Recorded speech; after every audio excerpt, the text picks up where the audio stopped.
So in this slide we need to talk about immunotoxin molecule और ये immunotoxin molecule की हम definition देखें ना तो these are hybrid molecules that consist of an antibody or antibody fragment specifically targeted to a cell surface antigen linked to a toxin.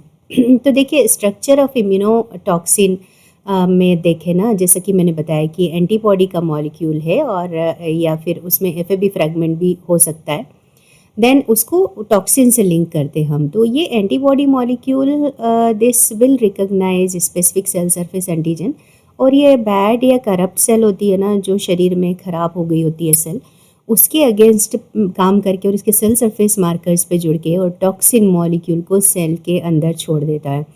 तो structure of इम्यूनोटॉक्सिन में 3 part होते हैं: antibody part, toxin part and linker part. Antibody part provide specificity and they bind to antigen on target cell. तो ये specificity provide करते हैं. मतलब देखिए, मैंने इम्यूनोलॉजी में आपको पहले भी बताया है कि एंटीबॉडी या इम्यूनोग्लोबुलिन के पास स्पेसिफिसिटी होती है, मतलब कि वो एंटीजन स्पेसिफिक होते हैं. तो सेल हर एक सेल का सरफेस मार्कर क्योंकि स्पेसिफिक होता है और उनके ऊपर एंटीजन भी, सरफेस एंटीजन भी, रिसेप्टर्स भी स्पेसिफिक होते हैं, इसलिए हम यहाँ पर एंटीबॉडी को यूज़ करते हैं. Then another one is toxin part. तो टॉक्सिन पार्ट का फंक्शन होता है they kill the cell after internalization.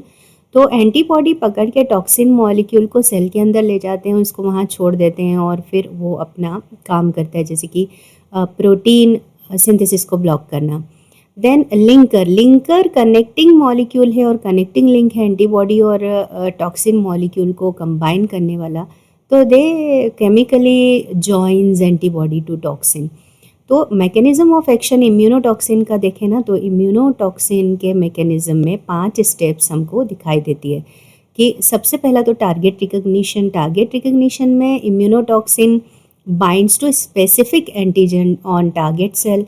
तो टारगेट सेल या करप्ट सेल जो भी है जिसको हमको किल करना है, उसके ऊपर एक तो टारगेट होता है. तो टारगेट रिकग्निशन मतलब कि एंटीबॉडी मॉलिक्यूल है ना, तो जैसे मैंने बताया कि एंटीबॉडी स्पेसिफिक होता है एंटीजन के, तो ये उसको रिकग्नाइज करके और उस पर टारगेट करते हैं. सेकेंड स्टेप होती है binding and internalization. The immunotoxin antigen complex is internalized by endocytosis.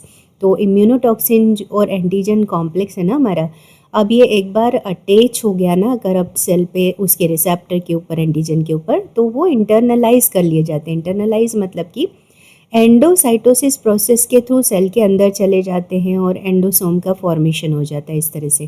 Third stage में टॉक्सिन रिलीज होते हैं और ट्रांसलोकेशन होता है. जैसे ही अंदर जाते हैं तो एंटीबॉडी मॉलिक्यूल टॉक्सिन को सेल के अंदर लीव कर देता है, छोड़ देता है. और ये फिर फोर्थ स्टेज में इनहिबिशन ऑफ प्रोटीन सिंथेसिस, मतलब कि toxin molecule they inactivate ribosome और elongation factor, they block protein synthesis here. तो ये राइबोसोम और इलोंगेशन फैक्टर्स जो होते हैं ना, उनको ब्लॉक कर देते हैं और इनएक्टिवेट कर देते हैं, जिससे प्रोटीन सिंथेसिस रुक जाता है सेल के अंदर. 5वीं स्टेज में सेल डेथ हो जाती है.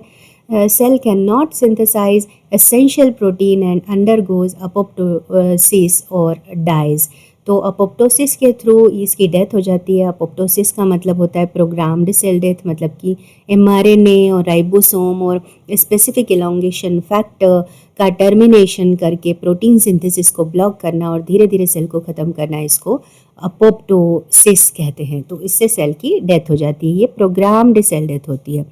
तो की पॉइंट्स इम्यूनोटॉक्सिन मॉलिक्यूल के हम लोग देखें तो देखिए, ये मॉलिक्यूल जो होते हैं ना, ये हाईली पोटेंट मॉलिक्यूल है in comparison to free toxin. अगर हम हाइब्रिड मॉलिक्यूल इस तरह की सिंथेसाइज करते हैं, जिसे सिंथेसाइज कर लिए हैं साइंटिस्ट लोगों ने, मेडिकल प्रोफेशनल्स ने, लोगों के ट्रीटमेंट के लिए, इलाज के लिए, तो ये हाइब्रिड मॉलिक्यूल या टारगेटेड मॉलिक्यूल जो स्पेसिफिक सेल को ही टारगेट करते हैं, इनमें पोटेंसी ज़्यादा होती है और ये बीमारियों से हम लोग को बचा लेते हैं. तो मोस्ट टॉक्सिन्स यहाँ पे यूज़ किए जाते हैं ना, वो होते हैं देखिए स्यूडोमोनास, एक्सोटॉक्सिन ए, डिप्थीरिया टॉक्सिन एट्सेट्रा. और ये बेसिकली प्रोटीन सिंथेसिस को इनहिबिट कर देते हैं, क्योंकि ये इलोंगेशन फैक्टर सिंथेसिस में काम में आने वाले जैसे कि elongation factor 2 and ADP ribosylating AF2 enzyme इनकी एक्टिविटी को ब्लॉक कर देते हैं। इनके क्लिनिकल यूजेस देखें ना तो ये स्पेसिफिक टाइप के कैंसर जैसे blood cancer, skin lymphoma, example CD22+ B cell malignancies with anti CD22-PE immunotoxin इन सब के अगेंस्ट काम करते हैं और उनको क्योर करने का काम करते हैं, और दूसरे भी कई डिसऑर्डर्स होते हैं। तो इनके एडवांटेजेस हैं, ग्रेटर स्पेसिफिसिटी होती है इम्यूनोटॉक्सिन मॉलिक्यूल की in comparison to free toxin, क्योंकि इसमें इम्यूनोग्लोबुलिन की बाइंडिंग है, एंटीबॉडी की बाइंडिंग है, तो रिसेप्टर स्पेसिफिक वे में जाके काम करते हैं।